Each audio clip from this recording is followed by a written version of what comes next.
Well, good morning, everyone, and welcome to the Portsmouth Coffee Talk Podcast Network.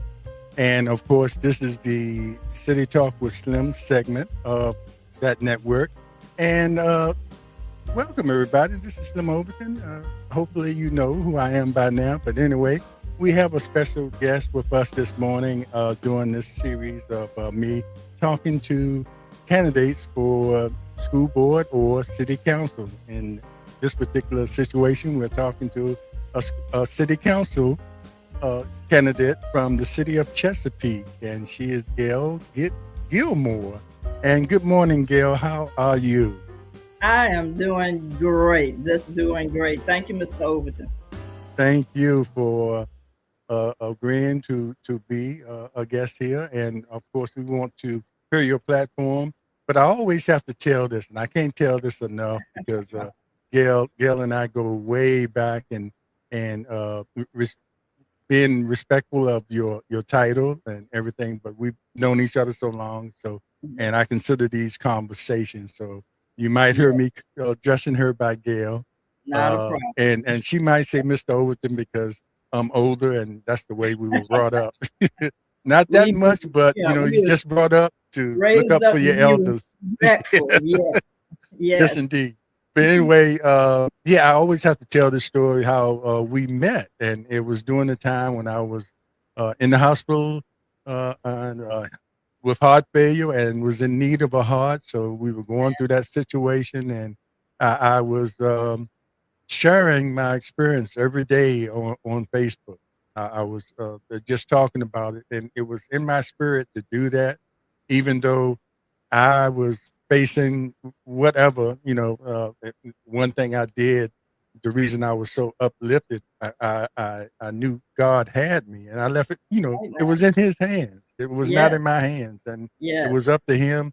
If he had more for me to do in Mm-hmm. my life, he would let that happen.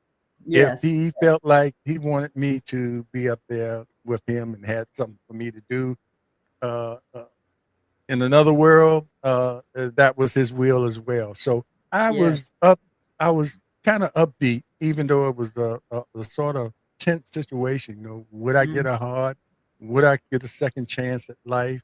And Mm-hmm. you reflect on all the things you have done. But my main purpose then was to share my experience and for people that might have been going through it or people that were counseling those doctor's appointments and said, I'll Mm-hmm. go next time to make sure that they stayed. But anyway, then I guess people were watching, and one day, uh, Gail, Miss Gilmore, and her husband James came in. Yeah. We didn't know each other, and they said they've been watching, Mm-hmm. and I think they were building a church at that time, and they Yes. were watching and blessed me, Amen. with a monetary gift, and just wanted to meet me, and I was glad to meet. We've been friends ever since, and then we Yeah. found out that we kind of, well, we grew up in Portsmouth, but when I Right. first met her, I didn't know that she was a Portsmouth native, but grew up Mm-hmm. in Portsmouth and was in school around the time of my wife Right. was in school at Craddock High School. So Mm-hmm.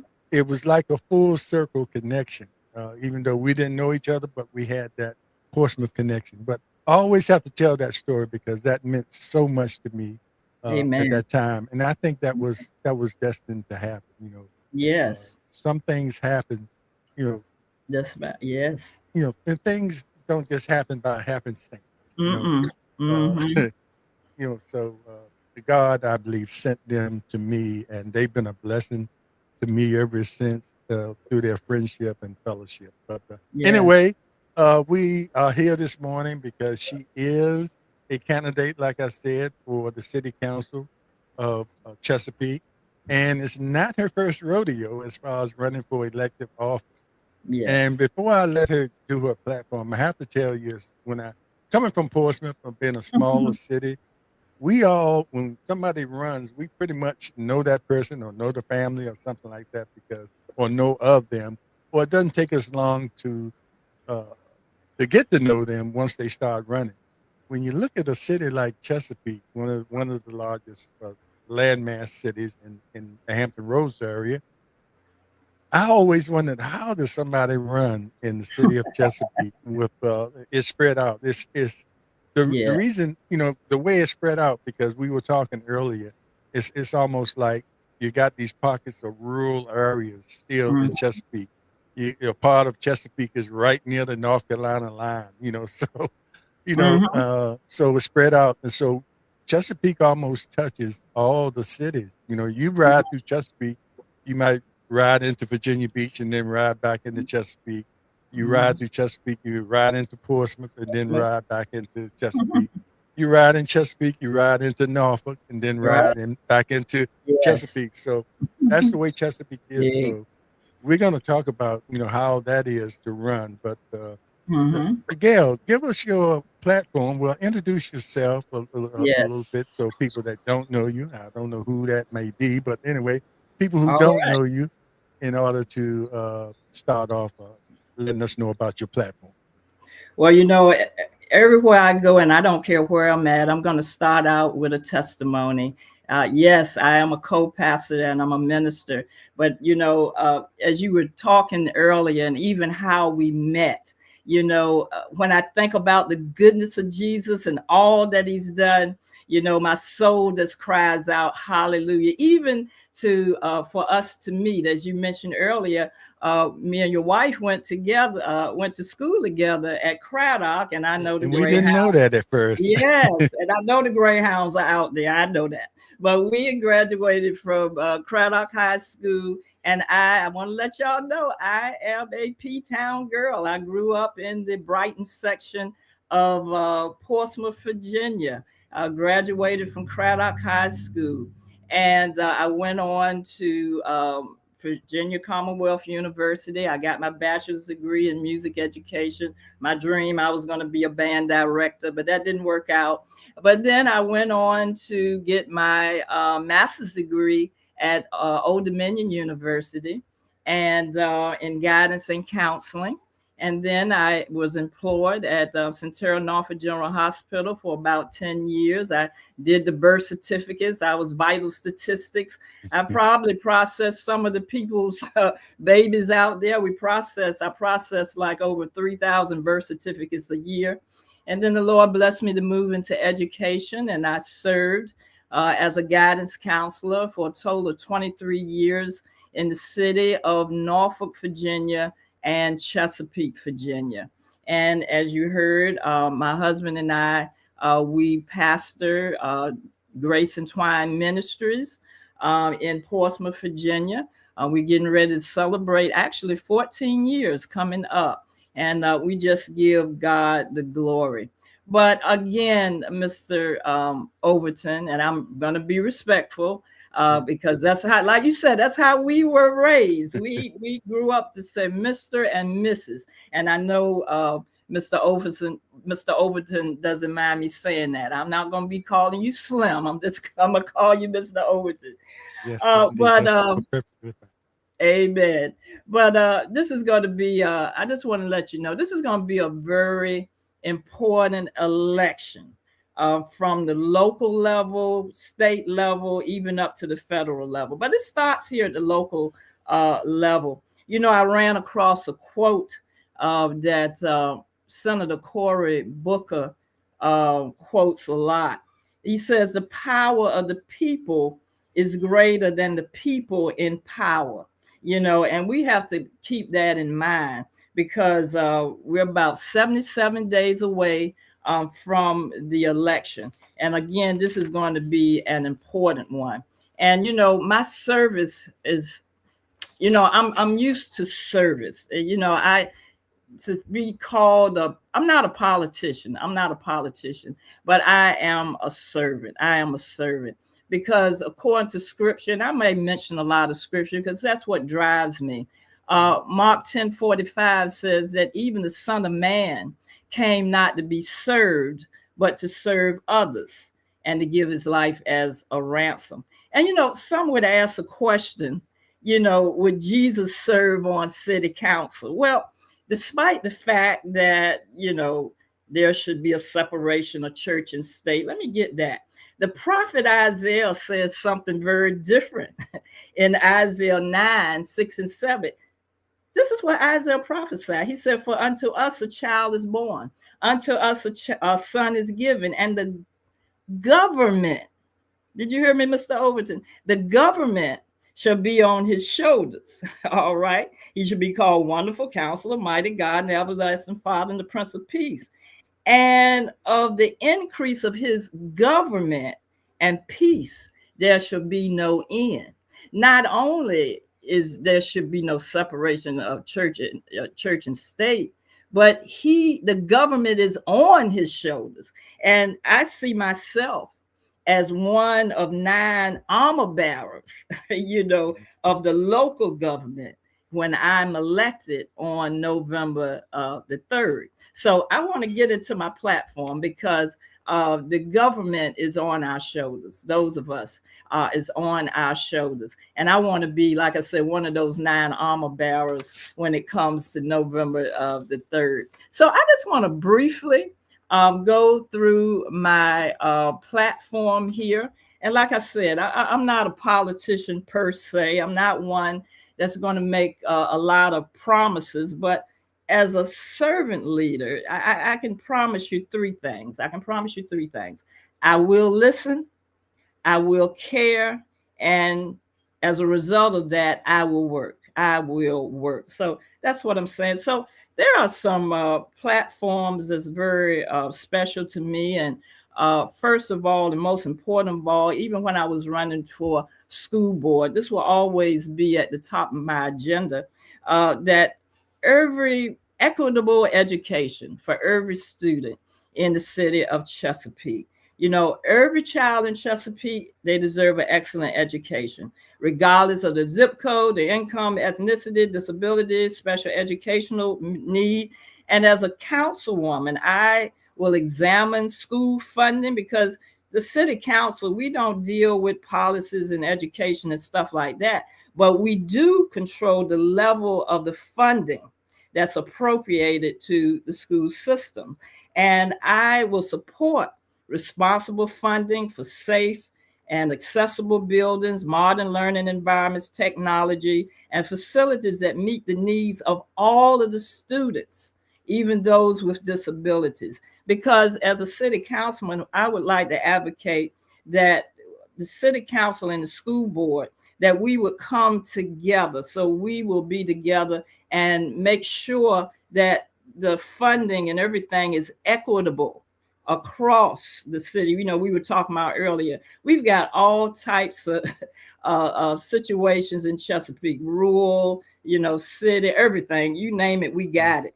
And, it reminds me, Mr. Overton, when the schools were first segregated, and our schools, we got the raggedy books and, our buildings weren't up to par like the other buildings. And in a way, sometimes that happens even in Chesapeake, probably even in Portsmouth. So that's one thing. I want to make sure that everything is equitable across the board in Chesapeake for our children. I remember Whitney Houston's song. She said, I believe the children are our future.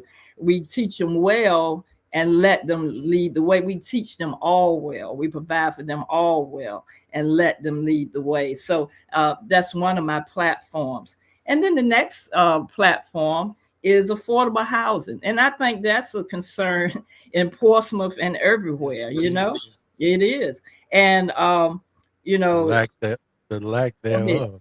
No, then the lack thereof. And the thing about it is, the people who teach our children or protect our neighborhoods, that care for our families or serve our community, they should be able to afford to live in Chesapeake. And I'm going to support when elected. I'm not even going to say if, I'm going to say when elected.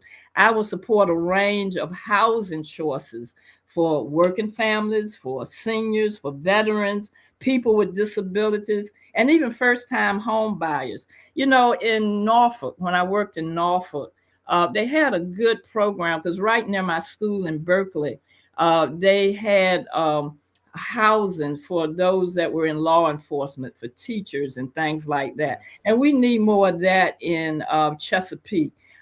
We have what is called some block funds, and I will work to maximize the funds that go to the Chesapeake Federal Home and Community Development Block Grants, and so for rehabilitation of homes, accessibility improvements, home ownership assistance, and so forth. Because affordable housing has to be planned responsibly.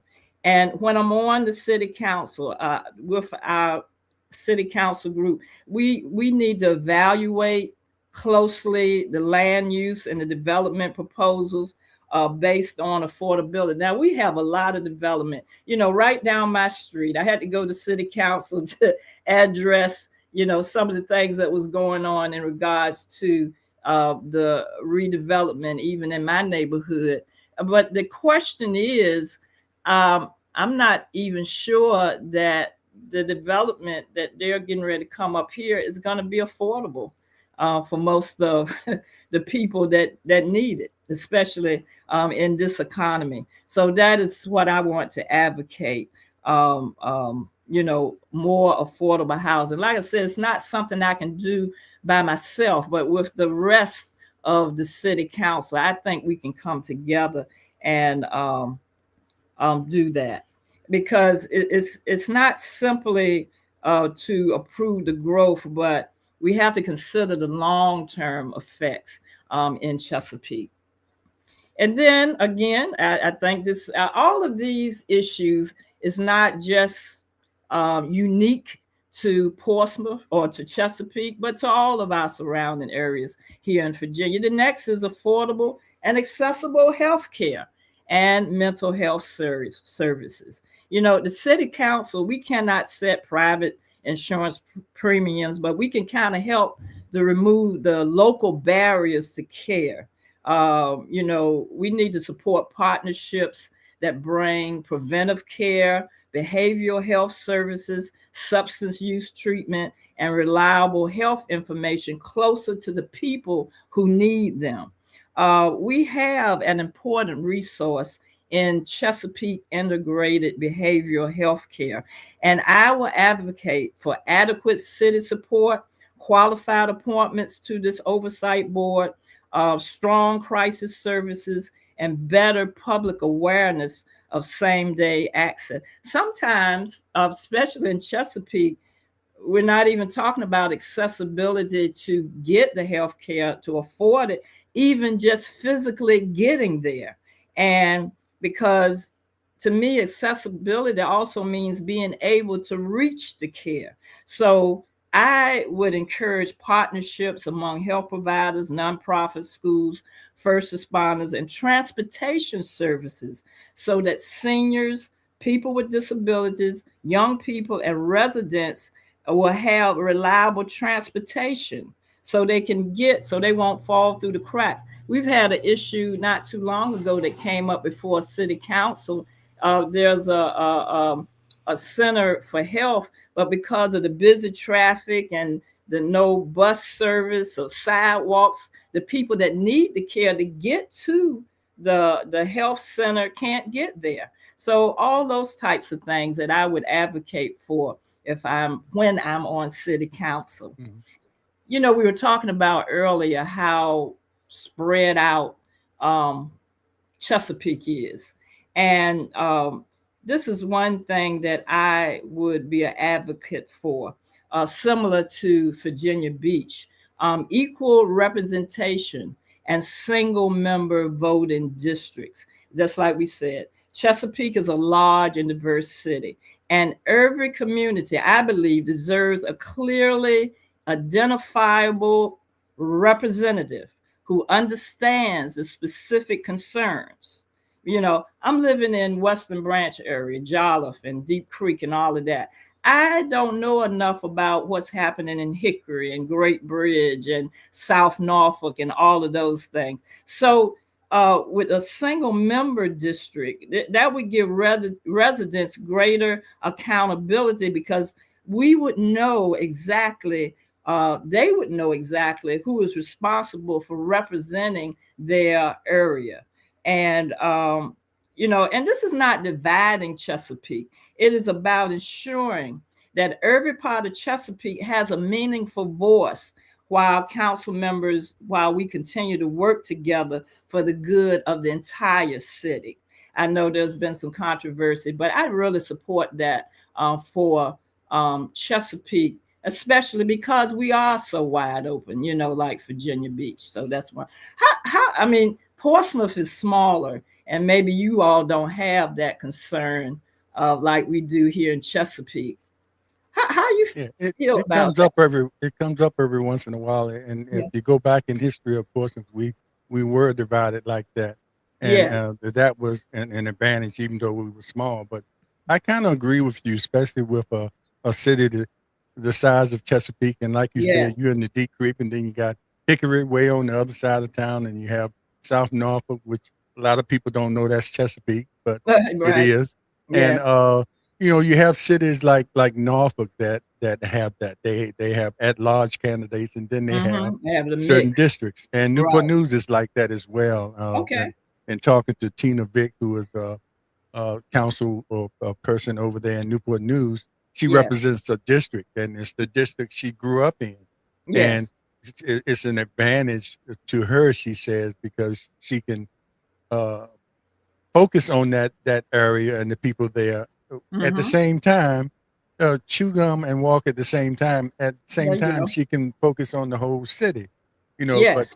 Yes. but sometimes in areas like that, and I think that you're right in that. I don't know what it would take if it's an Mm-hmm. active city council. It probably has to be a charter change, and Yes. that would Yes. involve the state general assembly Right. people Right. to Right. change the charter in order to do that. So Right. I haven't always heard. Maybe that's been an issue. I haven't always heard that being an It issue, comes but up. It comes every up once in a while, every and then once it in a goes away. while, Yeah, especially in Chesapeake, because we're striving for a more diverse city council. mhm. You know what I'm saying? So Yeah, that's I been think like that that. would But yeah, be a good way in order to make the city council more diverse if we had the single member voting districts.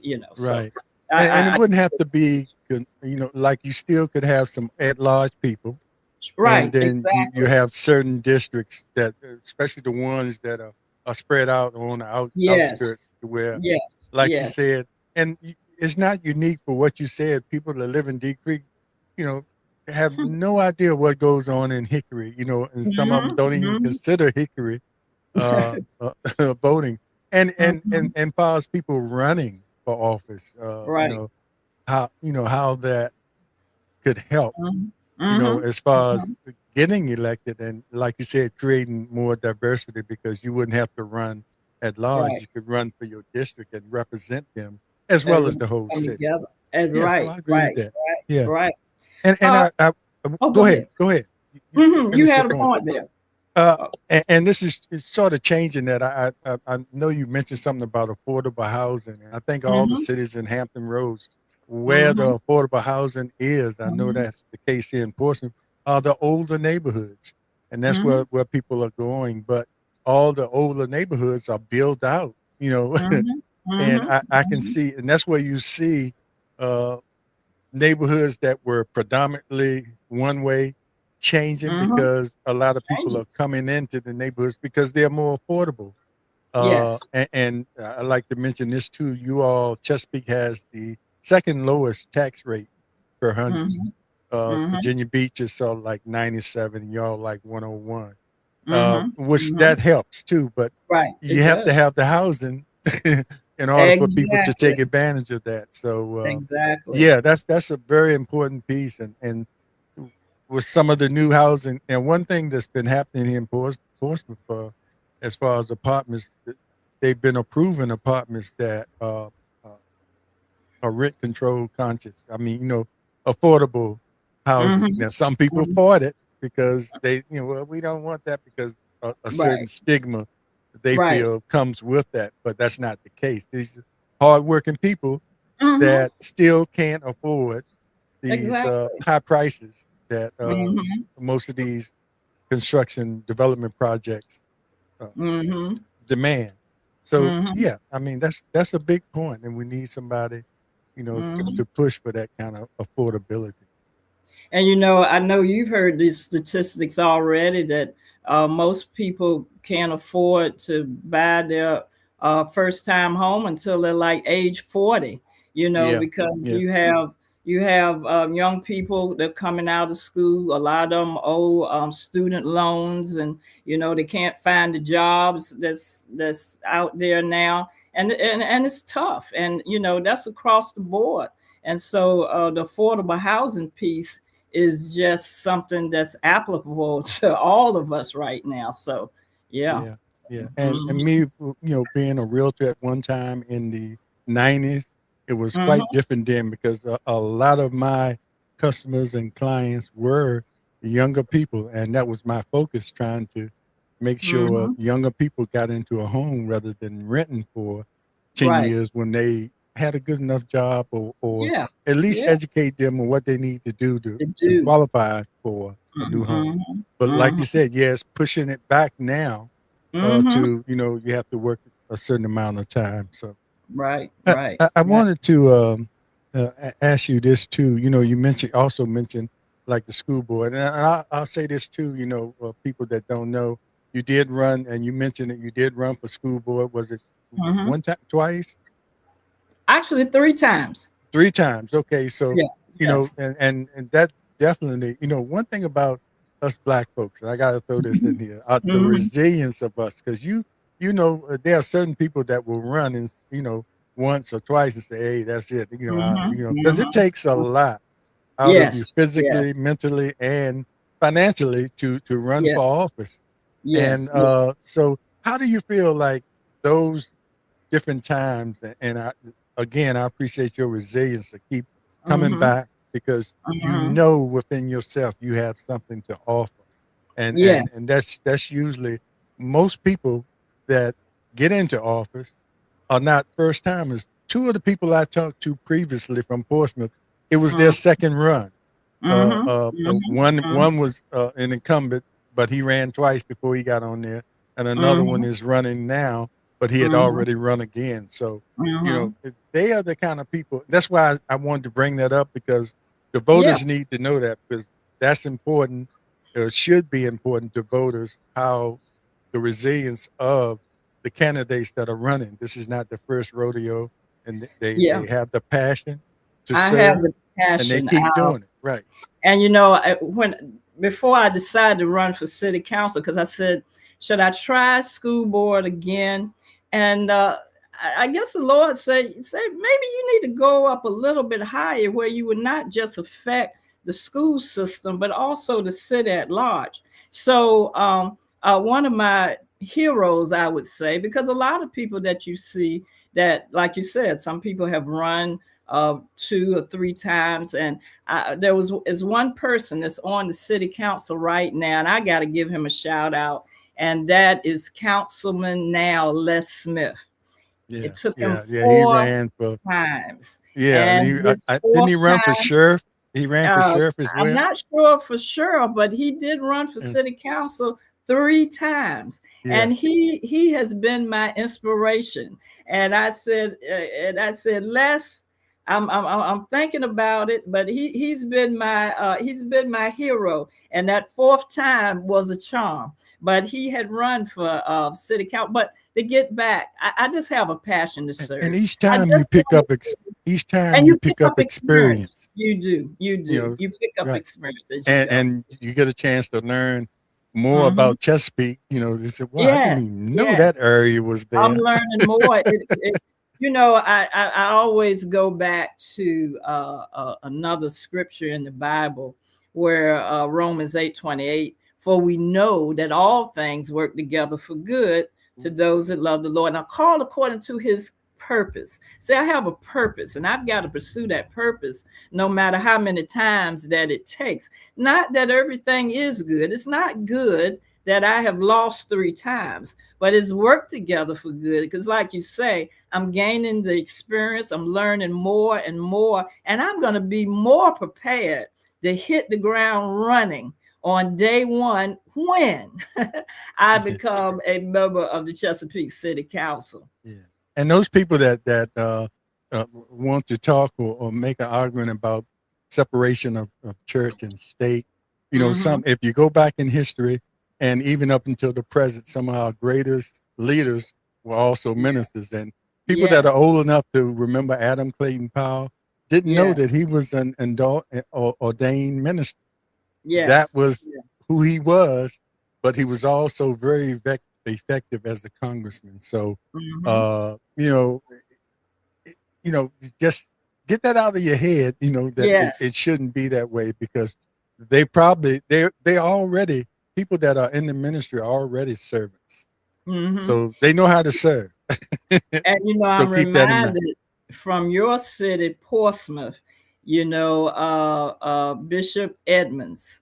I Right. know he served on the city council and he served admirably as a minister of St. Mark, and Yeah. so forth. And I admire people like that. And the That history serve shows in we've had ministry. several Several, pastors that y'all have have served. had several ministers to serve on local government, and Bishop Edmonds really stands out for me. So, yes. So, anyway, yes, And it wouldn't hurt to have someone that knows how to pray, uh, yes, yes, that knows yes, how to pray for yes, our cities. Yeah, yes, yes, that yes, has that connection. But anyway, yes, I jest in yes, that. But yes. uh, And I I also really think that's important.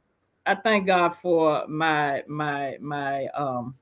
career as a guidance counselor, because a lot Mhm. of things that's going to happen and serving, it's going to require more than anything else listening and to the concerns of what people are going through, and having that empathy for their concerns as well. Because we have someone in office now that does not have that, that does not have Yeah, empathy, doesn't listen, and so forth. And so I think those two things, as far as being already a servant in the ministry, as well as being a guidance counselor, I think those two things is really going to assist me when I do become a member of city council.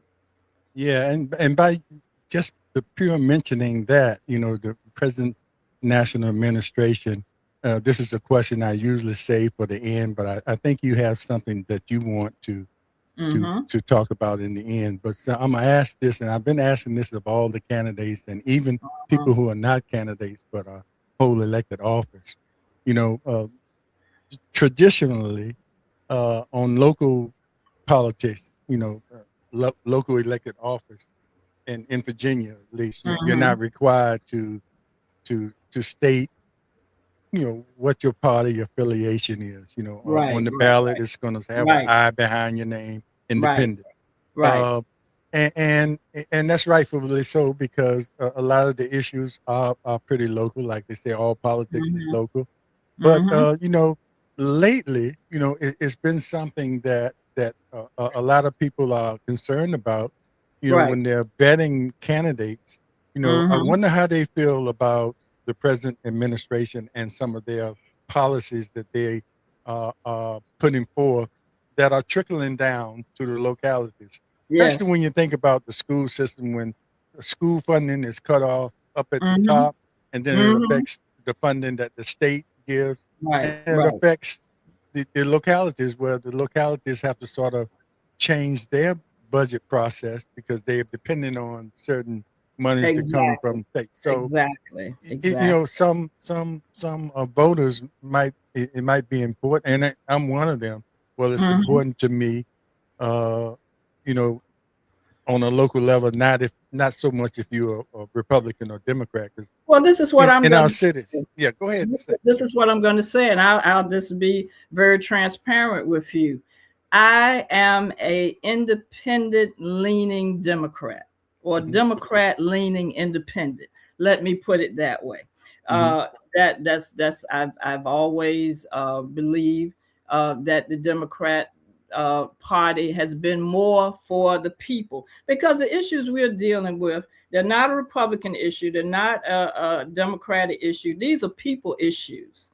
And what, like I always say, if one of us win, we all win, whether Right. we are Democratic or You're still Republican. gonna Yes. represent But for everybody. those that are concerned about what my side is, I am a Democratic leaning independent. I will Yeah. put it that way.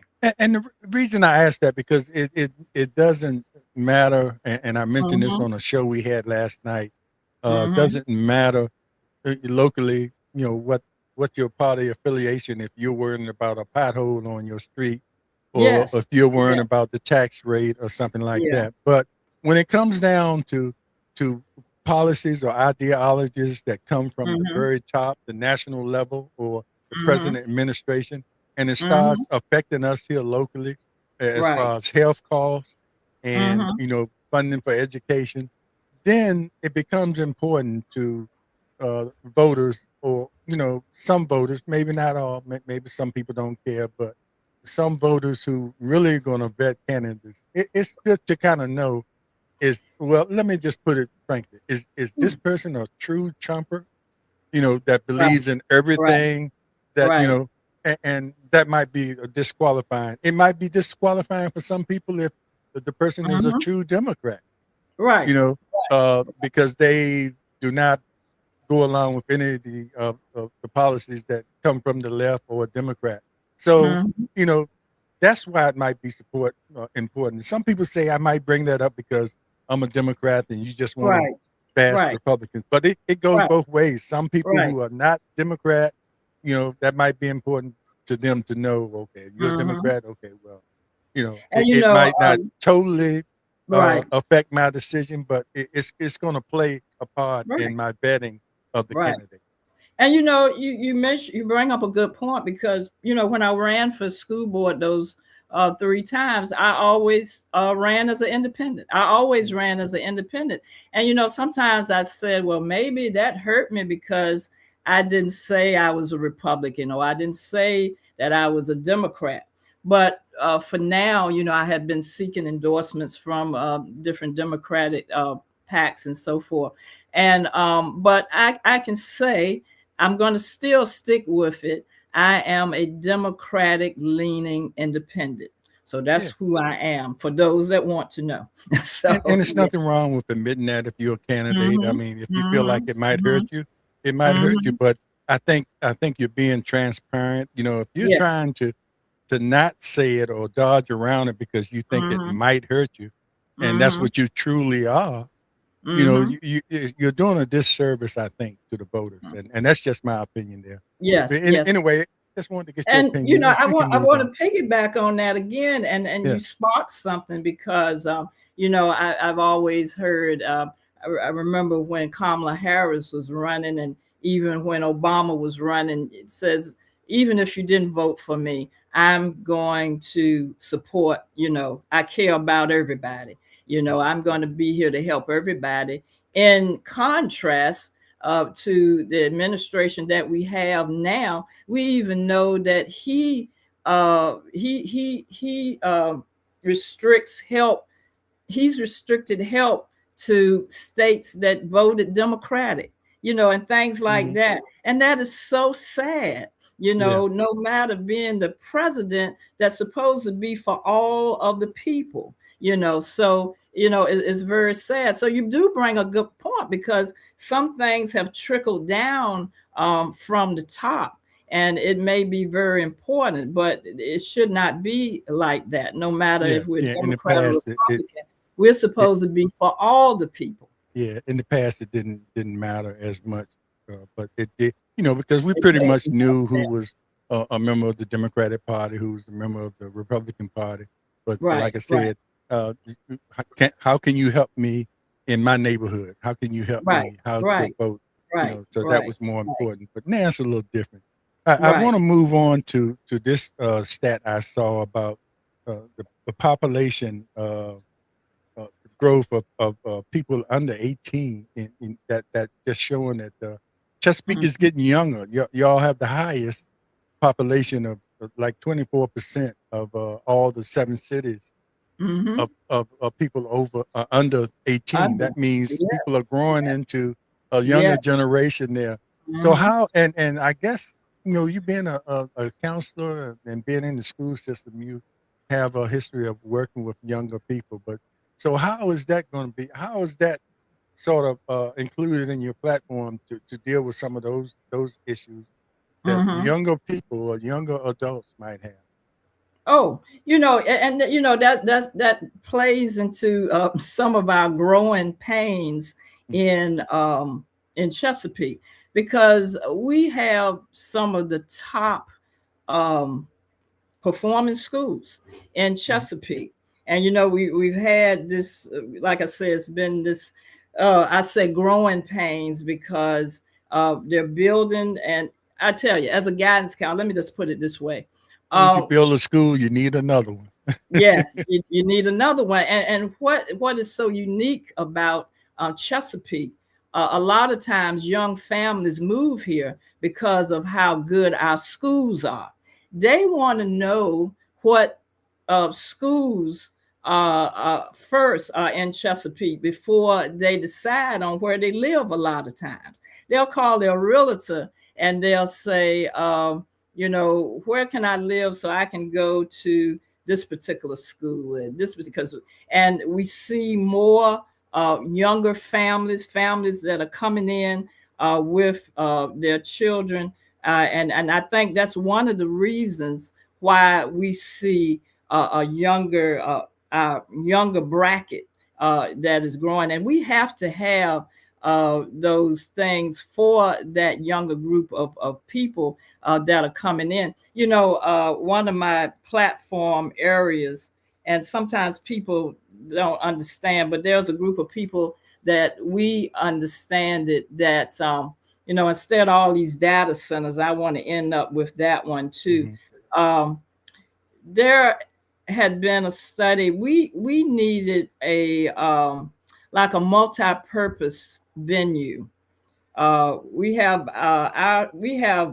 some high schools that graduate. I think Grassfield is the one that graduates over 500 graduates each year.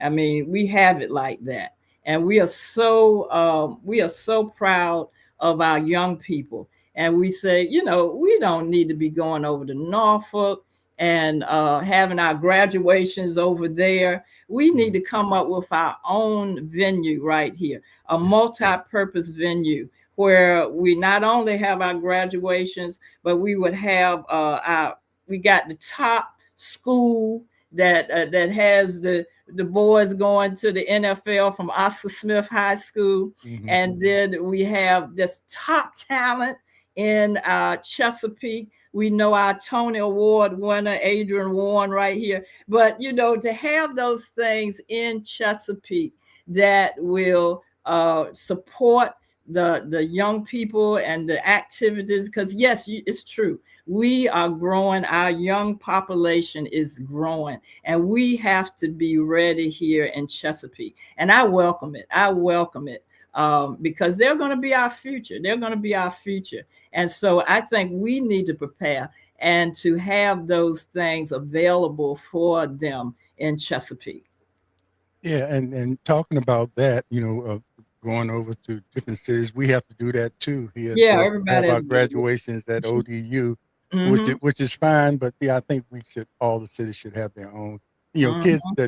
that spend most of their school time, Yeah, up until the 12 years, and yeah. then they want to graduate in their city. They want to graduate in their cities. And Yes, now the thing about Chesapeake, it's been on the books for years, yeah. and the It's hard to funding believe and a city everything, of that and size it's still doesn't having have. push. So we're still pushing, and the people know already that is going to be a major issue that I am going to push when I get on city council. I really am. I went before city council a few weeks, and the mayor said, "Well, we're looking to when we find it." Okay, but I'm really going to push that. I'm glad you brought that up, because we do have we're so proud of our young people in the city of Chesapeake, but they got to have somewhere to flourish as well too, and their their attributes to be displayed, and Yeah, so of forth. course, Yeah, and it's a yeah. little easier to push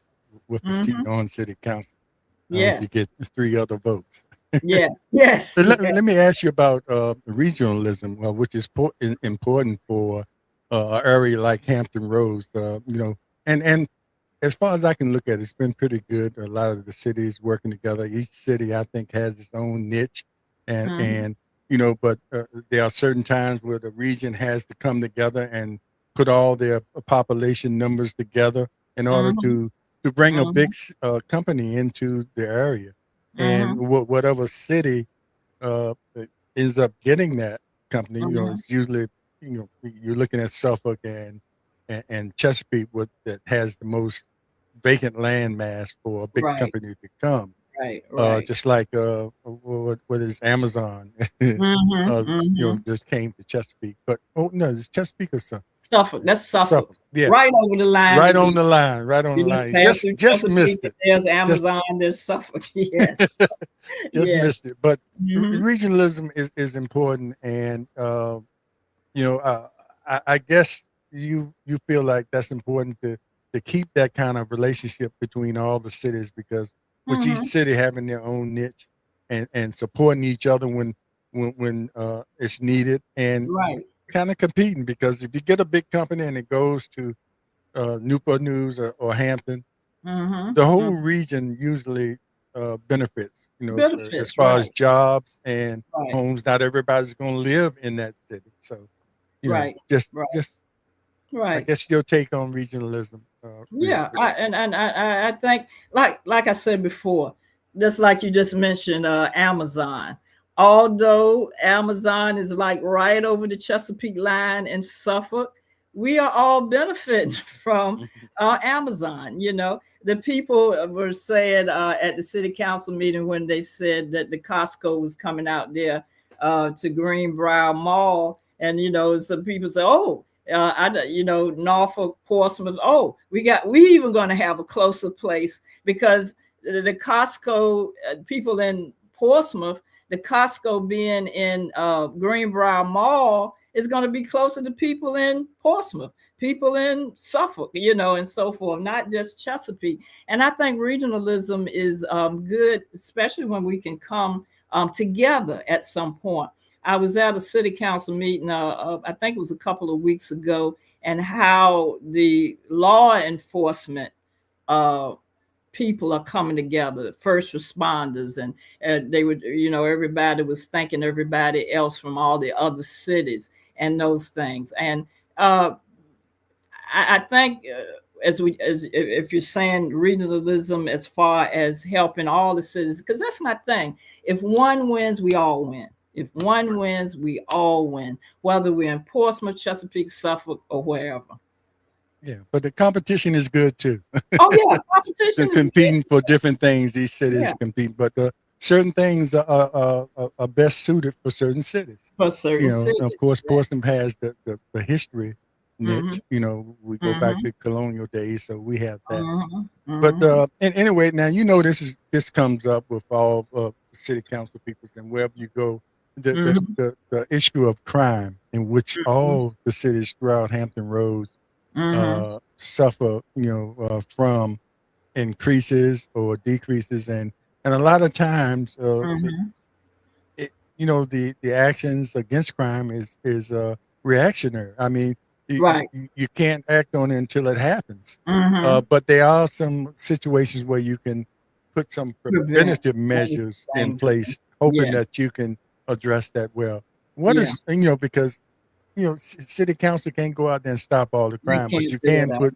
put things in place. Well, what would you do as far as that is preventative measures, or how would you approach that? Oh, That is my wheelhouse there, because when I was in Norfolk, when I was being in Chesapeake, uh, I supported mentoring programs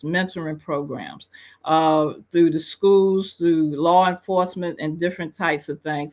I think that is a big piece when we're talking about crime and preventing crime, that we would support more like mentoring programs. I like the way law enforcement, I think in Portsmouth, how they come together with the neighborhoods and everything, and be there for the young people. And and a lot of things start at home. A lot of things start at home, and I think together uh, that we can. Now in Chesapeake, our crime rate is ticking up a little bit, but we all, like you said, we all have a crime problem. But I think the more that I believe that city council and so forth to support, because we want to be proactive. Like you said, we just don't want to react, because a lot of times it's too late. But Right. preventative actions maybe coming down from city council or so forth in our schools and so forth. I think that's a key thing to know how to be a good citizen, and to conduct yourself in those manners through our schools, through law enforcement and so forth. I think that's a big piece. And I've already been part of that, even in Chesapeake.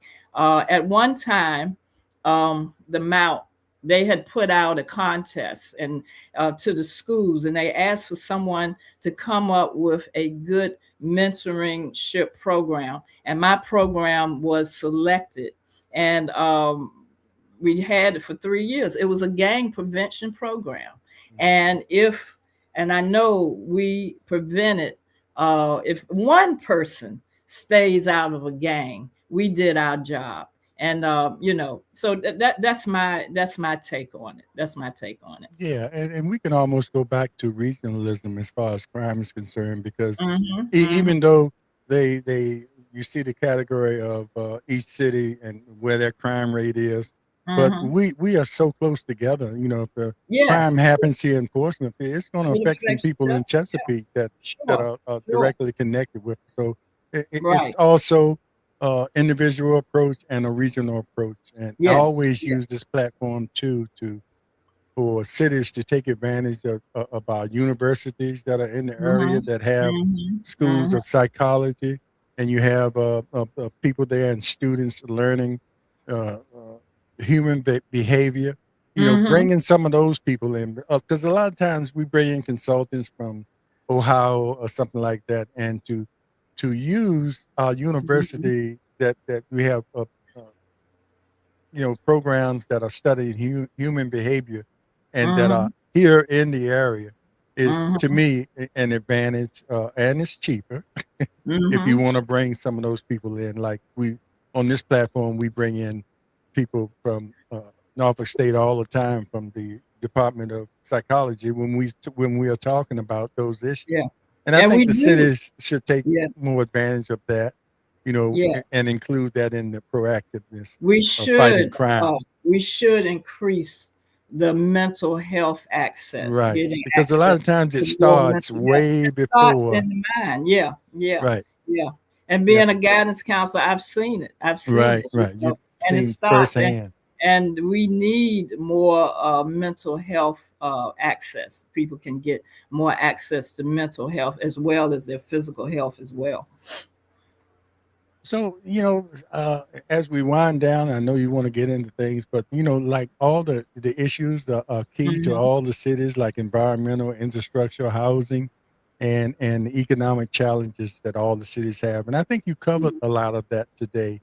And as you Hmm. go forward, all these different questions are going to come up and issues that you're going to have to address. So Hmm. I appreciate you coming on and candidly talking about certain issues, especially the issue about you know party party affiliation, things like Hmm. that. Hmm. Because Hmm. it might not be important to some, but it really is important to others when they Hmm. vet Hmm. their candidates. But And I have to go ahead. stress this last thing, because we are Mhm. having a city council meeting this evening Oh, okay. on this data center situation. And I Now, want to where say, is it proposed? What part of Chesapeake over is? the Fentress part of Chesapeake, There's even talking about over, like you said, we got these wide open spaces, the Fentress Right. overlay over there.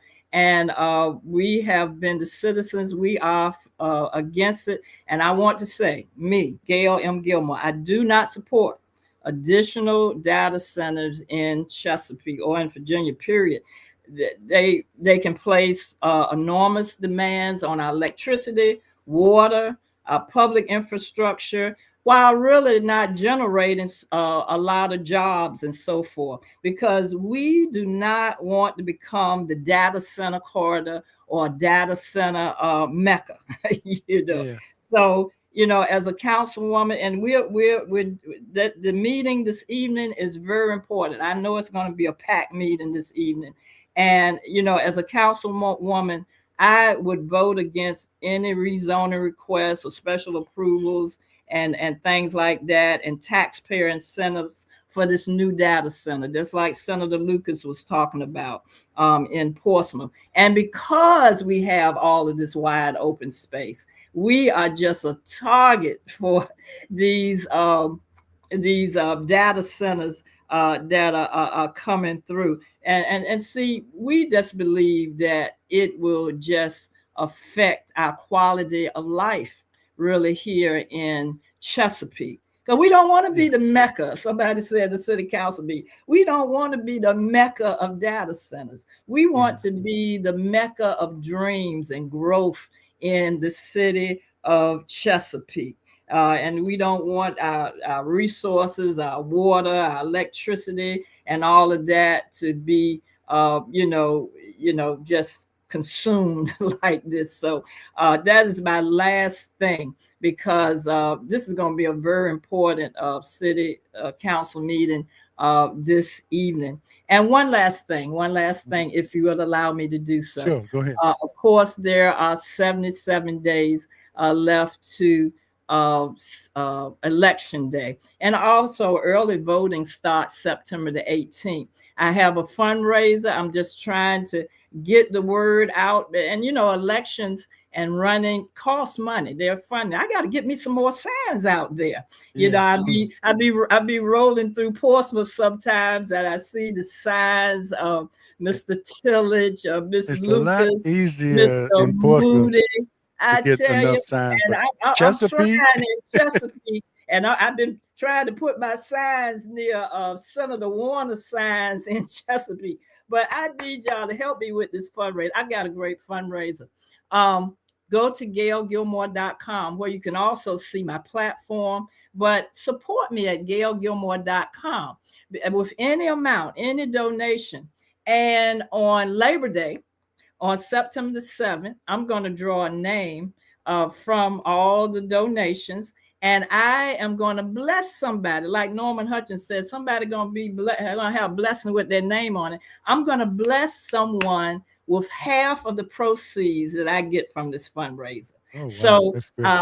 Because my thing is, if one wins, we all win. We all win. So I just need your support. Many of you have supported me in my previous fundraisers, but please support me on this one. One wins, we all win fundraiser. Any amount, you can see my platform at GayleGilmore.com, and you can also donate to this fundraiser there.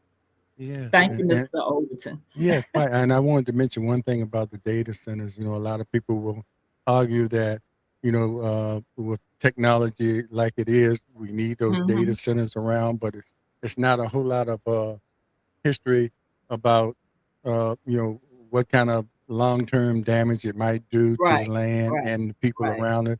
And it's no guarantee that the data centers will be needed for long term. As technology advances, it might be something different in order to handle that demand that technology is creating. So just look at the whole, all the facts of it, and look down the road and make sure, if you're in Chesapeake, that you attend that council meeting so you can be informed, for one thing. So you'll know exactly what's going on. You might look at it as one thing, because you made a good point. It's not like it can be a huge building with very few employment opportunities because of the technology. that it Yes, because takes, we or know the that lack of, AI is yeah, it taking doesn't take, most of the jobs yeah. anyway. And somebody said, well, you'll have jobs with them building the actual data center. Well, what happens after the data centers are built? You have Yeah. no more construction, so I see there's more cons than pros for the data centers. So Yeah. that's Yeah, it. it had to be a better way. Yeah. So, Yeah, yeah, well, thanks a lot. We appreciate you coming on and sharing your platform. And yes, make sure you remember the uh, three parts of her platform, that she will listen, she cares, and she will work once I'm gonna she's work. elected for the city council. And Yes, we thank you again. And I guess you have a lot of things lined up, and make sure, like she said, you support her. yes, All campaigns need money to make it. Wish it yeah, wasn't that way, but that's the way it it is. is. And Yes, especially in a yes, city the size of Chesapeake, that's a the key. importance of Yes, signs, get people to know or word familiar out. with your name, and to Yes, spread them out through Chesapeake. It's a lot easier to do it in Portsmouth than it is yeah, then in Chesapeake. Chesapeake. I tell you. So Yes, anything, yeah. So what a great conversation, and we wish you all the luck, and appreciate the experience that you've had and your resilience, like we talked about, to keep coming back and offering yourself up for service. Something yes, that you've been doing all your life. yes, all my life. Yes, Yes, indeed. what to do. Yes, Okay. Thanks everybody for watching this segment of City Talk with Slim. And make sure that you share this information, and make sure that you like and comment and subscribe to our channel, the Portsmouth, excuse me, the Portsmouth Coffee Talk Podcast Network. We need your support as well. yes. But anyway, until next time, we'll see you. And Gayle, take care, and give my regards to James and the rest of your family. And Chesapeake, don't forget, if you can't remember Gayle Gilmore, remember that Gigi cares. Gigi cares. Gigi cares. How about that? Was that the grandma name? Yeah. No, that's my name. Oh, Gigi Gilmore. Gayle. yeah. Gilmore. Okay. Gigi All right. cares. Yes. Gigi cares. All right. That's Just right. keep that in mind. All right. Yes. All right. Take care, everybody. We'll see you next time, and have a great Thank day. you, Mr. Overton. Thank you. Appreciate All right. you. Be our guest on the Portsmouth